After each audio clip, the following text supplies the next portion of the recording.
Hi, and welcome to this workshop about autism, emotions and anxiety. So I'm Jo, I'm one of the educational psychologists within the team at Cognus, and we are another traded service in Cognus who work across most of the Sutton schools and quite commonly support schools when they are thinking about how to support their pupils with autism. So throughout this training, it will be useful to think about your child. You may have clear ideas on what triggers their anxiety, and therefore you might be able to implement strategies that we speak about immediately. Otherwise, it might be that you're struggling to understand what's upsetting your child, in which case hopefully this will give you some more information about common triggers and some useful strategies to kind of begin. So we hope this is useful as an overview of some of the most important information related to autism and anxiety. And if you'd like to know more, please see the useful links at the end of this workshop, and also do kind of reach out to our service or the autism service who run lots of parent courses kind of over the course of the year. Okay, so the aims of this session are to provide an overview of anxiety, so to kind of say what anxiety is, and then to think about why it's so common in children and young people with autism, and in what ways it seems to impact them. We're also going to introduce some strategies.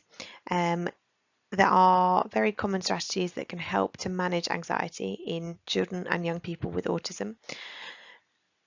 And we're going to spend a bit of time kind of focusing on visuals because we know that visuals are really supportive to children with autism for a number of reasons. And they can be especially beneficial when we are working specifically on reducing anxiety. Okay, so what is anxiety? So it's an unpleasant feeling of uneasiness or of fear or of worried. And anxiety is something that we all feel when we're faced with challenges. And like it says on the slide there, actually anxiety is our body's natural response to danger or to when we feel threatened. And anxiety is kind of developed out of that kind of early human response of fight or flight.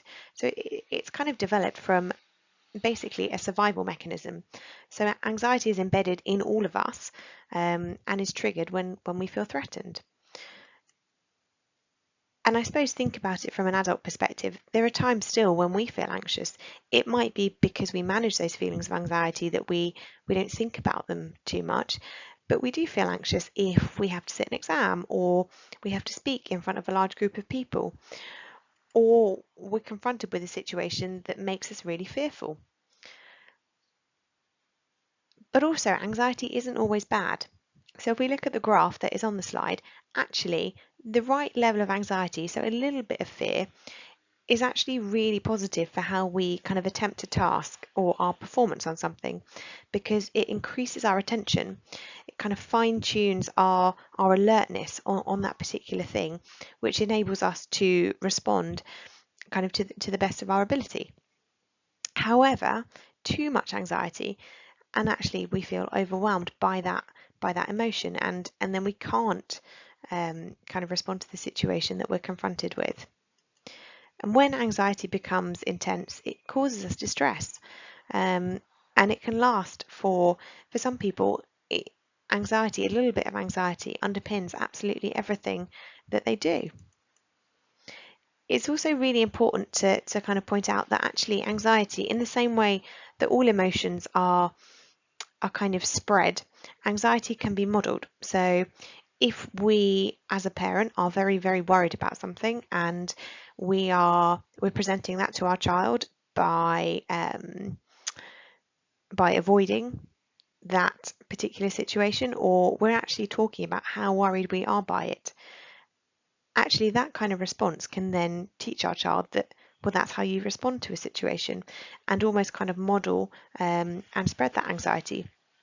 So this is the way that phobias are often caused.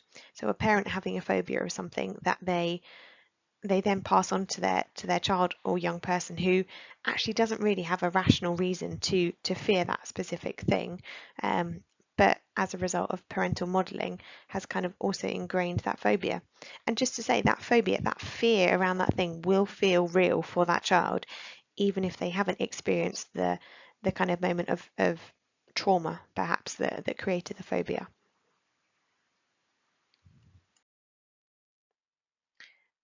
So what does anxiety look like? So anxiety can cause physical, psychological, emotional, and behavioural symptoms.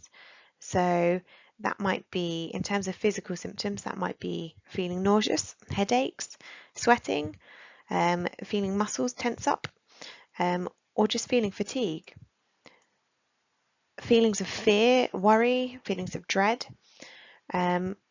That's the way that anxiety is kind of experienced as a feeling or as an emotion. And negative thinking styles are a really kind of common psychological way of explaining anxiety. And that's kind of shown through catastrophic predictions. So always kind of thinking that the worst case scenario is the most likely scenario, or otherwise expectations of failure. So never kind of being able to think about a situation and from the perspective that actually you might be able to complete it. Always expecting the worst, expecting to fail. And in terms of behavioural signs of anxiety, avoidance is kind of the biggest one. So actually seeking to avoid that situation that causes you some level of anxiety. Hypervigilance, so kind of really high levels of alertness and constant checking of a situation, or constant reassurance seeking are often kind of behavioural symptoms, as are increased repetitive or obsessive kind of behaviours, which is probably much more common among our children and young people with autism than kind of their peers. So anxiety shows itself in lots of different ways. Your child may appear anxious and talk about their worries, or actually all of the signals that they're worried might be non-verbal, and you might have to kind of pick up through interpreting their behaviour. So it might be that they are refusing to leave the house. It might be that they've become kind of unusually withdrawn, or actually they've become unusually angry or emotional in a different way. It might be that they're having sleep difficulties. It might be that actually their way of viewing situations has become more rigid than usual. Or it might be that actually their kind of tolerance of sensory situations has reduced, and perhaps situations that they could previously have managed, they're actually now finding distressing. Or kind of the last one, like I alluded to before, it could be that their kind of engagement with things that are their special interests, or their kind of repetitive activities, could be that actually they're doing those things a lot more. Hi, my name's Holly and I'm another educational psychologist at Cognus. Anxiety is prevalent then in children and young people and adults with autism, and it's a common concern for parents of children on the autism spectrum. But why is it more common? Although, of course, we recognise that each child or young person with autism is an individual, there are commonalities between children in terms of the things that make them anxious. This is thought to be because of the underlying difficulties or key areas of difference associated with autism. And those are differences in social communication and interaction, sensory processing differences, and restricted or repetitive behaviours and intense interest.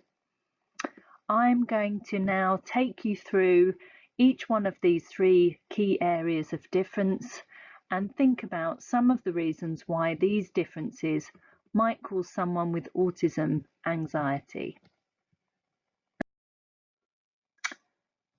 So let's move on to the first key area of difference we're going to look at today, and that is differences in the area of social communication and interaction.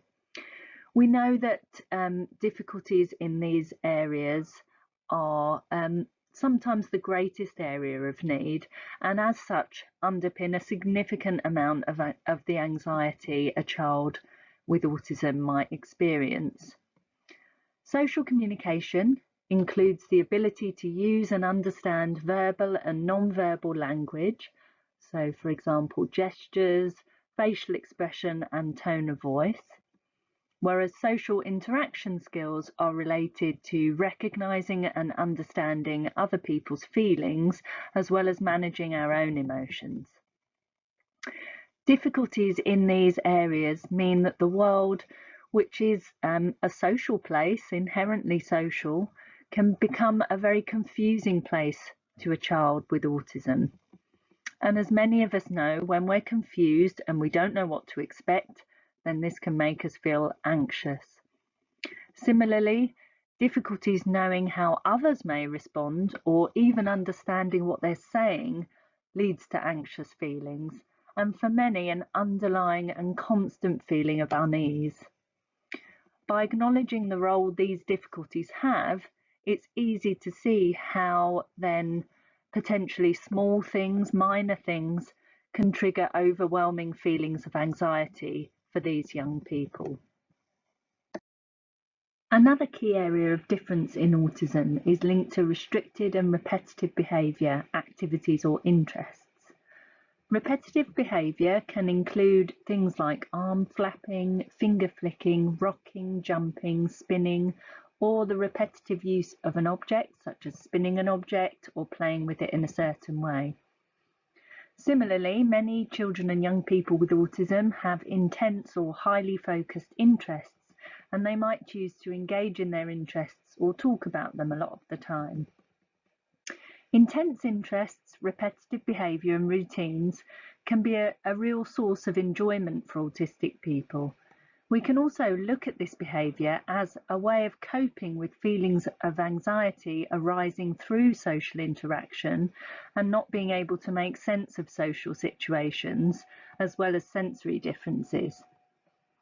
In this way, we can see restricted and repetitive behaviour and a need for routine as a way of perhaps blocking out or managing unpleasant situations and the feelings arising from these.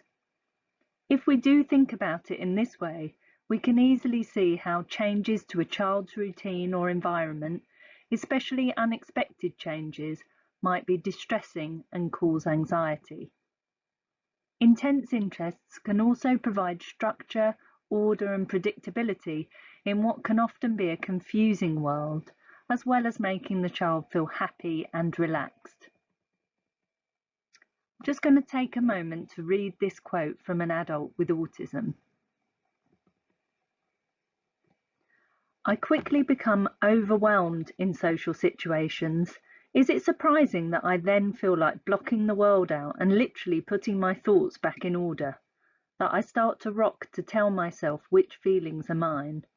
That I start speaking to myself or groaning to block out other sounds so that I know which thoughts are mine? I think anyone experiencing the world in this way would do the same.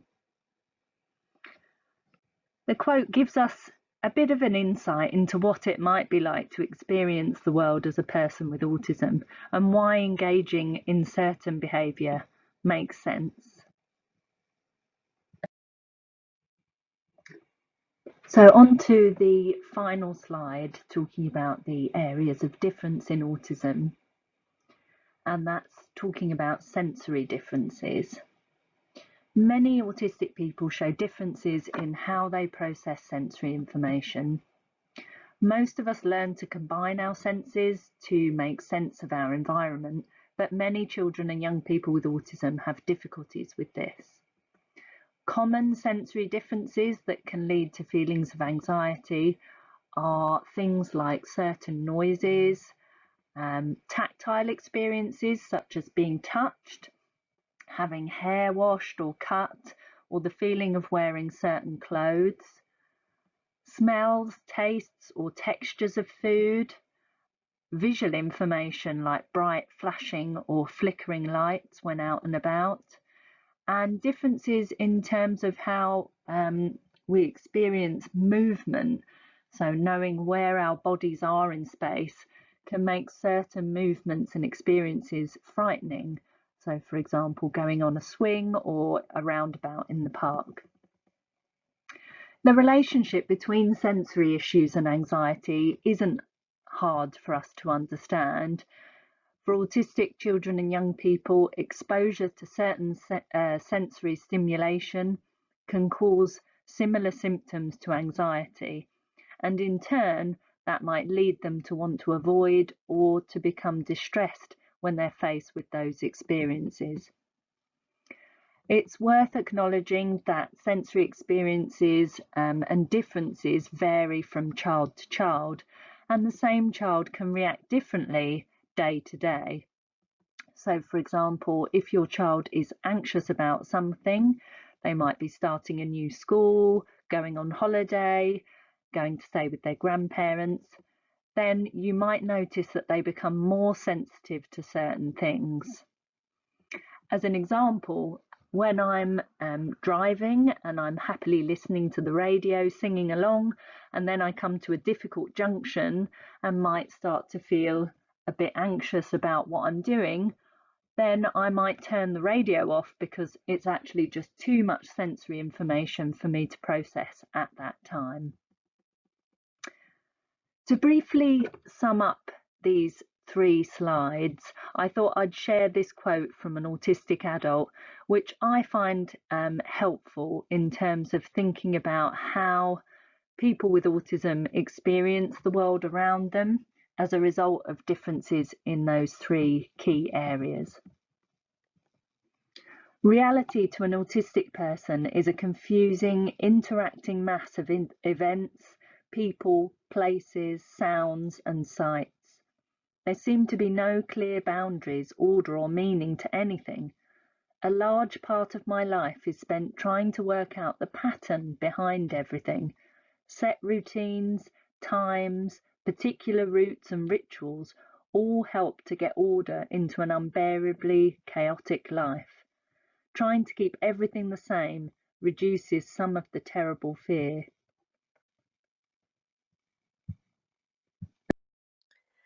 Okay, so in order to kind of support your child to make changes to their behaviour, it's really important that you can kind of better understand their behaviour. And all children and young people are individual, and therefore strategies that work for some won't work for another. And that's why it's really, really helpful to try and think about the underlying reasons that you're seeing a particular behaviour, so that you can identify the best strategy. So the iceberg model is quite a nice way of kind of visualizing this. So like we can see from the diagram of the iceberg on the screen, actually there is a small part of the iceberg that's visible above the sea. And what this represents is the behaviour. So it's the things that our child does, how they display their anxiety or their feelings in a kind of external way. So it might be through angry outbursts. It might be through avoidance of a situation. And what's really important to highlight is what's above the surface. What we see is only a very, very small part of the kind of bigger situation, of the bigger iceberg, because the majority of the iceberg is under the sea. And this represents the many hidden factors that might be contributing to the behaviour that we see. So in order to understand why a behaviour is happening, we really need to look below the surface and try to work out the triggers, and also try to work out what the child's behaviour is communicating to us. So there might be common triggers, such as unfamiliar or unexpected changes to routine. Could be social situations that your child finds particularly anxiety-inducing. It might be sensory challenges, or it might be fears or phobias. It might also be any one of a number of things that actually you've never really thought about. But it's really important to kind of invest that time figuring out the personal causes of anxiety and identifying strategies to kind of relieve, reduce, or to avoid that rush of anxiety. So spending some time monitoring your child's behaviours and emotions will really help you to better understand what is causing their anxiety and to be more kind of strategic about how you implement strategies to reduce it. So when we have an understanding of what is causing the anxiety, we can then remove or better reduce the source of the anxiety. And we can also devise constructive ways of reducing the emotional impact that it has on the child. So ways of doing this are kind of watching out for behaviours that may indicate anxiety, So you're kind of the expert on your child. You will notice when perhaps they start to get a bit angry, or when they start to withdraw from things that they previously enjoyed. You'll also probably notice increased stimming behaviour quite quickly. And at this point, it's really important then to pause and try and think about what might be causing the anxiety. It might be that actually you and your child can have a conversation, or it might be that you have to do some detective work and try and think about what's changed in the environment, what might be upcoming, or other kind of possible things that might be going on for your child. A behaviour diary can be a really good way of doing this. So that might include kind of noting down times when the anxiety occurs, and then spending some time kind of reviewing this and trying to work out if there is some kind of pattern to the triggers. This can also be a really helpful thing to do between home and school, because often the triggers are kind of the same, or the trigger happens in one of the environments and then the anxiety happens in the other. So it's really helpful to kind of have a lot of communication between home and school when we're looking to reduce anxiety, because there's so much that we can kind of teach each other and also support one another. So another reason why it's really important to spend time thinking and trying to unpick why we see certain behaviour is because the better you understand how your child is affected by their autism, the more relaxed they will feel because you get them. And you'll also feel more relaxed, which puts you in a better kind of position for supporting their emotional regulation. So for example, if your child struggles with new people, make sure that you warn them in advance and show photos of new people where that's possible. Give them details about the new person, which they might find interesting. And just generally try to make that new person feel less new, less unknown, and more predictable. If your child finds verbal communication stressful, give them other means to kind of get their thoughts and their views across. That might be music, drawing, Lego, having a computer. It's really kind of thinking about what individually would work for your child. Because if you can understand kind of how the autism affects them, you can work out how to fill in the cognitive gaps that result from living in a world that actually is not set up for people with autism, and that as a result can cause them a lot of anxiety. It's not the problem, the child is not the problem. It's because the world around them is illogical, it's really flexible, and it's really changeable, and they have to live through that and kind of manage. So other things to do when we are really trying to understand what underlies a behaviour is reflecting back on situations where things went wrong. And these are some questions that you might want to think through so that you can do this in a structured way. So what happened before? What might have been the trigger to this event? And what was my child doing that indicated that they were starting to feel worried? If you can start to notice the early warning signs, this is a really effective way of kind of breaking that vicious cycle of trigger, huge emotional anxiety explosion, and then a child who feels that they cannot confront that situation again. It's also really important to reflect on what you did or how the other people in that situation responded. It's really easy to kind of feed anxiety, and sometimes we do this completely without realizing and for the best of intentions. It's also helpful to think about what helped to calm them down, and there is no magic wand to this, and sometimes it's not even fully calming them down, but what helped to reduce their anxiety a little bit when it was at that peak. These are really important things to kind of reflect on so that you can kind of add them to your toolbox and make sure that you're more informed the next time your child's anxiety kind of feels unmanageable.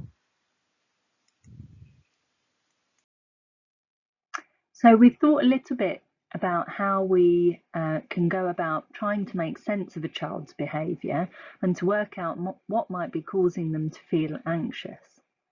Now we're going to think about some steps you can take to help your child if you think they're anxious or stressed. Wherever possible, we should aim to tailor any strategies to the individual child. What works for one child might in fact be quite anxiety provoking for another. Ideally, we should include a combination of proactive strategies.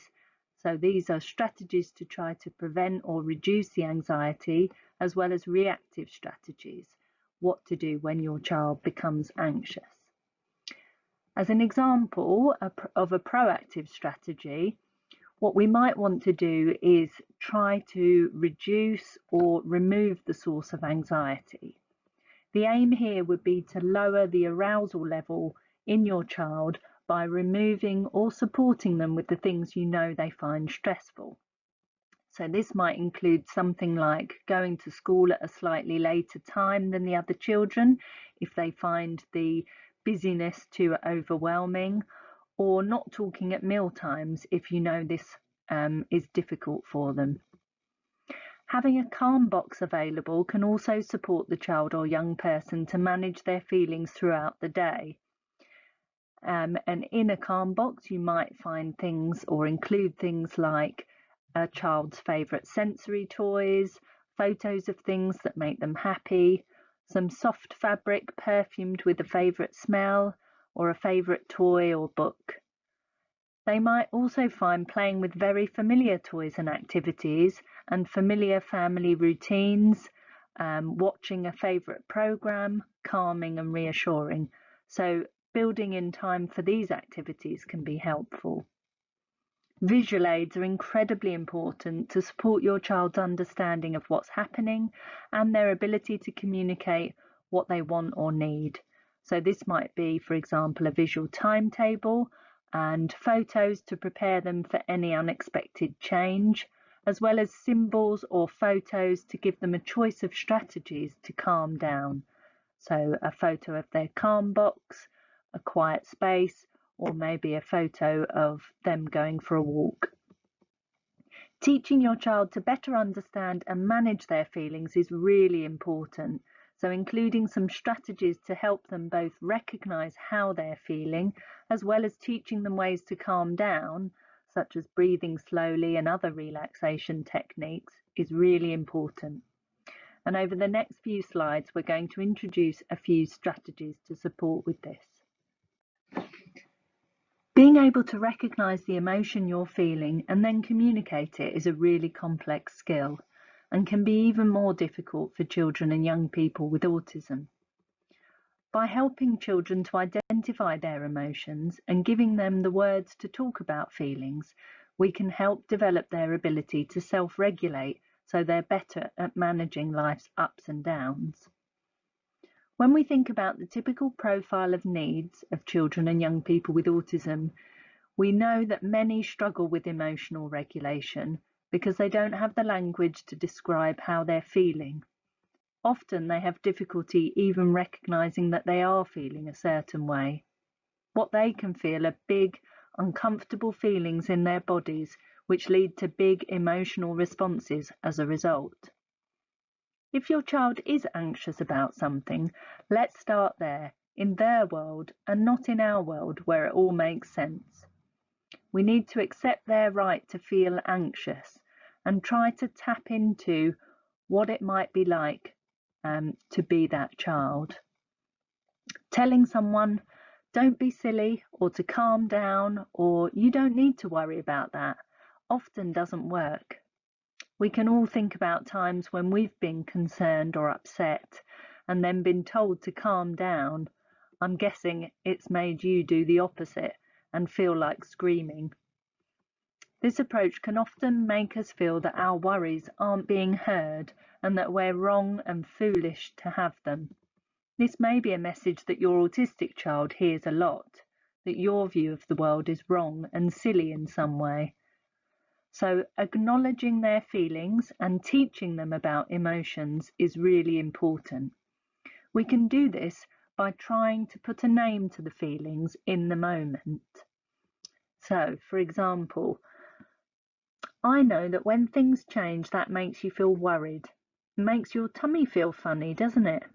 That means that you're feeling a bit worried, and that's okay.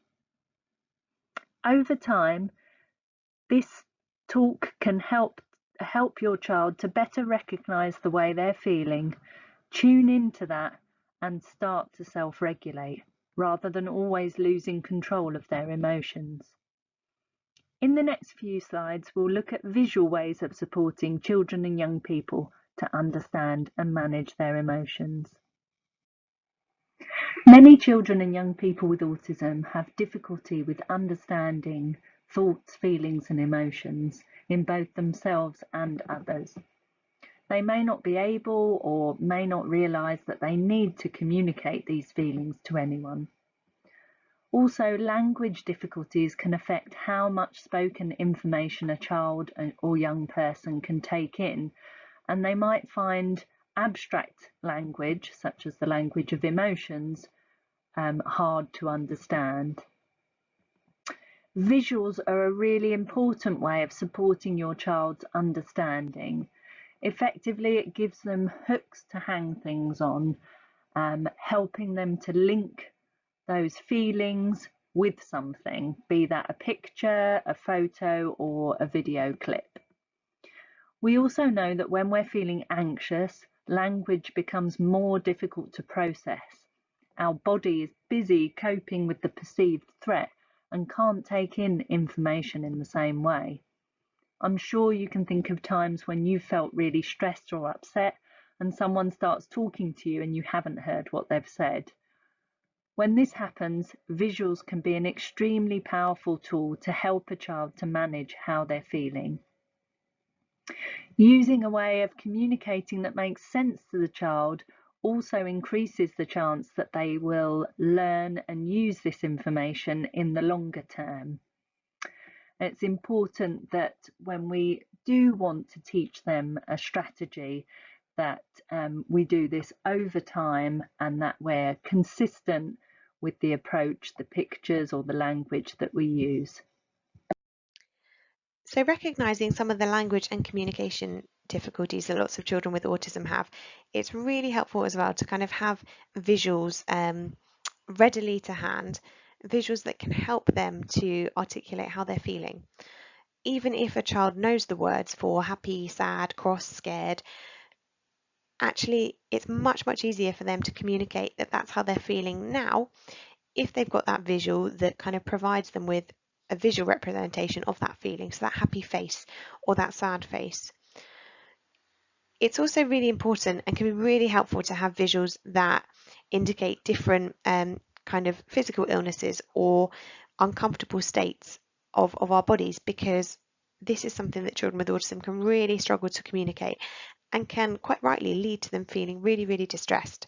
So these are some kind of basic visuals that it would be really helpful to kind of have printed out and laminated and to be able to kind of go to as and when you need them. So we've put a link to these kind of feeling cards at the end of the slideshow.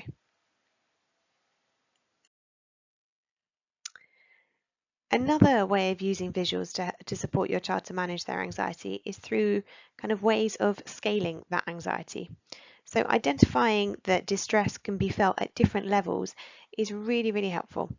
So lots of children and young people with autism can't discriminate between feeling a little bit of something and a lot of something.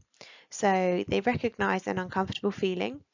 They might recognise that kind of physically, emotionally, or both, but they don't recognise that they are only feeling a little bit that way. And actually then this causes them to respond as if they're right at the height of that emotion, when actually in reality their feelings are less intense. So we can use visuals like this thermometer to show that it's possible to differentiate between intensities of emotions. And this is really, really helpful. This isn't going to be something that your child can do first time. And actually introducing this to them when they're feeling calm and kind of writing those different descriptions for the different levels together is a really good strategy. It will also take time to embed this because this is new learning for them. So you'll need to use this kind of consistently when they're becoming distressed, and as an adult model, actually I think you're feeling a 3, or actually I can see you're feeling a 6 now. Let's use that calming strategy that we discussed together and agreed would help if you were feeling a 6. In a similar way, a 5-point scale can be used, and actually this may be more appropriate for children who've got less language and perhaps less conceptual understanding because it's simpler. This is a nice structure as well because it really kind of prompts you to have that conversation with your child around how their anxiety manifests, so what it looks like to you. and to get their idea of how it feels. So it might be that you write down lots of physical sensations that they feel, or it might be that they attribute a certain feeling to a colour or to an animal. So kind of use as much of your child language as you can when you're filling this in. And then the final column is kind of the one that will make the difference in the longer term.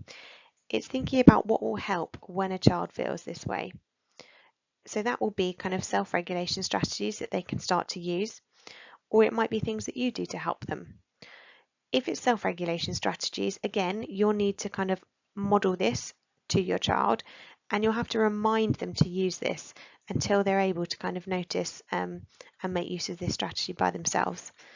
And again, this is not a strategy that is going to work overnight, but if you use it over time and you use it consistently, it will really increase your child's emotional literacy skills and kind of prepare them much better when they feel those kind of overwhelming emotions.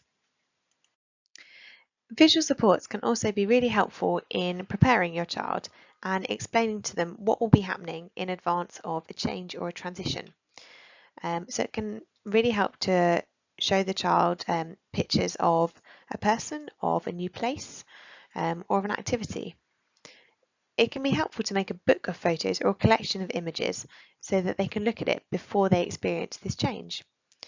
And using visual supports can also show the outcome of certain activities. So, for example, if you're going on holiday, just showing them a picture of an airplane might make them reluctant, or it might make them nervous to go on the plane. They might not see the relevance of the plane. Where showing them pictures of the whole process, including your destination and some of the things that you're going to do when you get there, will be more helpful. This helps them to kind of understand the whole situation better. And also then reverse that series of pictures to show the return journey. On the day of the change or during a holiday, a visual timetable can be useful to explain exactly what's happening. And this is also a really nice way of kind of structuring times when you're at home so that the routine of the day is predictable and is something that the child or the young person can understand. So there's lots more information about visuals on the National Autistic Society website, and that is the link at the bottom of this slide. Teaching children about how their body feels when they experience a certain emotion can help to develop their ability to recognise how they're feeling. Anxiety is often associated with certain body feelings like having sweaty palms, your heart beating faster, feeling hot, or breathing changes. If we can help our children to recognise when they're starting to feel uncomfortable or worried, then we can intervene earlier and help distract them, for example, or do something to help them feel calmer. As Jo said, some children seem to go from 0 to 10 in seconds, so supporting them to better tune into their feelings and recognise those early warning signs can help to prevent anxiety from escalating. This should be done alongside using words and visuals about emotions, so helping the child to make connections with how they're feeling inside their bodies and the emotion. Even if your child is not yet at a stage where they're able to self-regulate, it gives us as the adults supporting them clues about when to use or offer a calming strategy so that things don't get out of control. So you can use something like a body map and help your child colour in where they feel an emotion in their body. You might need to provide examples about how emotions feel for you, or provide some other common examples like in the picture. Some children with autism find it much easier to use colour or to draw their feelings, and that's fine. Whatever helps them to make sense of their feelings will work best for them. You can also try reflecting back on an anxious time and help your child to identify how they were feeling at that time. So alongside using visual supports, teaching and practicing calming techniques is a really effective way of helping to kind of regulate and de-escalate your child's emotions when they're feeling really, really anxious. So it's most effective to introduce these to a child who is beginning to learn more about how they're feeling. So when they are starting to be able to name the feelings that they have, and also starting to be able to recognise the changes in their body as a consequence of those feelings. So it's most effective to introduce these strategies when your child is calm and when you can practice them. And actually, you're going to need to practice them lots of times when they're calm and lots of times when they're starting to get a bit anxious before they're able to do this by themselves. And actually, even when they're able to use these calming strategies independently, there are going to be times when actually they're just too overwhelmed. So the feelings of anxiety that they feel are so big that actually they aren't able to remember the coping or the calming strategies that are effective for them. And this doesn't mean that it's the wrong strategy. It just means that it hasn't worked this time. So keep going. And also kind of pass on that message to your child that actually it hasn't worked this time, but if we think it's still a good strategy, then we should keep using it. So the reason that calming strategies work is when you experience a stressful event, your body automatically goes into what is known as kind of fight, flight or freeze mode. So you'll feel your heart rate increasing, your stomach even stops digesting things, and your breathing becomes much more shallow. And the goal of calming exercises is to get yourself back from that fight, flight, freeze mode to kind of rest and digest. So deep breathing helps get more oxygen into your bloodstream, which then opens up your capillaries. And this has a physical effect on your body that helps you to calm down and to lower stress. So that's why breathing activities are really, really helpful. And they can be really simple. So it could just be having your child count 5 really big, deep breaths. It could be that they focus on breathing and they focus on their tummy expanding and then contracting. So they're doing kind of this deep breathing rather than shallow breathing. Or it could be that they focus on breathing in for a certain number of counts, maybe 7, and then breathing out for a larger number of counts, say 11. And if you and your child are working towards them confronting something that causes them anxiety, it's really helpful to kind of make a plan for that. And that would involve thinking with them about which calming strategies they want to try and use when they start to feel worried.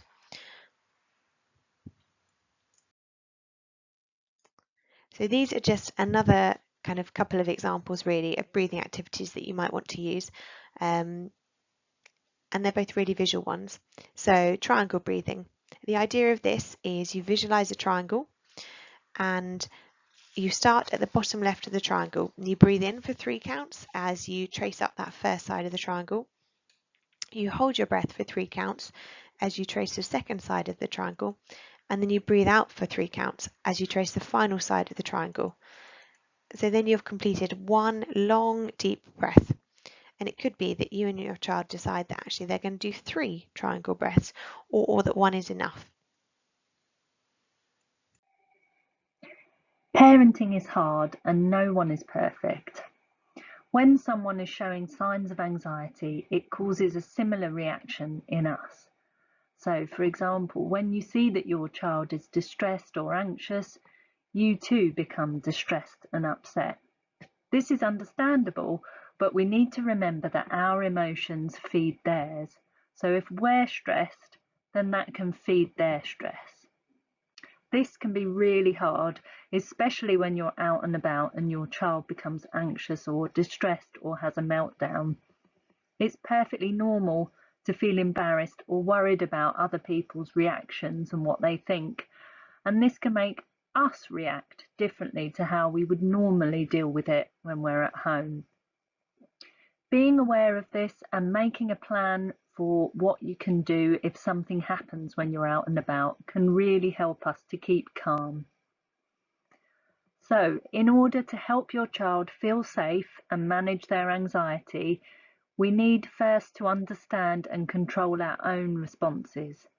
We need to try and stay calm and in control. One way of doing this is to make sure that we take care of ourselves. We need to recognise when we're feeling overwhelmed and seek help. You could also try some of the strategies yourself. So controlled breathing or counting down before responding to your child. As long as your child is safe from harm, it's okay to take a little bit of time to make sure that you can respond calmly. When we do this, we're teaching our children how to respond to frightening situations and feelings, and this will really help them in the longer term. If you feel your child is really struggling, then you can contact the Senko at your child's school, who could give you some advice and might put you in touch with the school's educational psychologist. If you feel you need more help, contact your family GP or an organisation for online advice and telephone support. We're going to give you some links to some advice and telephone support helplines on the final slide. So, in summary, children and young people with autism are susceptible to feelings of anxiety and to feeling strong emotional responses as a result of difficult situations. So, when you're supporting your child to feel less anxious, there's kind of two different approaches that you need to take. The first one is thinking about how you can adapt the environment to reduce their anxiety. And you can only do that once you've spent time trying to understand what their behaviour is communicating, what's making them feel anxious, and what's triggering their anxiety. And once you're able to do that, you can make certain modifications to the environment. However, there's going to be lots of times where actually you can't reduce the environmental trigger. And actually, that's also not what we want to be doing. We want to be reducing triggers, but we also want to be increasing the child's ability to recognise and to manage their emotions. In order to do that, we need to give children the language to understand how they feel, and we need to help them to be able to relate that to how they feel the emotion in their body. Visuals are a fantastic way of doing this. And the final thing is helping a child or a young person to work out some coping strategies and some calming strategies that work for them. As with all of these things, the time to practice and to plan is when your child is calm. If you can do that and you can embed these strategies consistently over time, your child will become much more able to start to work towards self-regulating their feelings of anxiety. I hope this was a useful workshop, and here are some links to further resources and further support that we've either kind of referenced earlier in the workshop or that we think would be really helpful to follow up on. Thank you.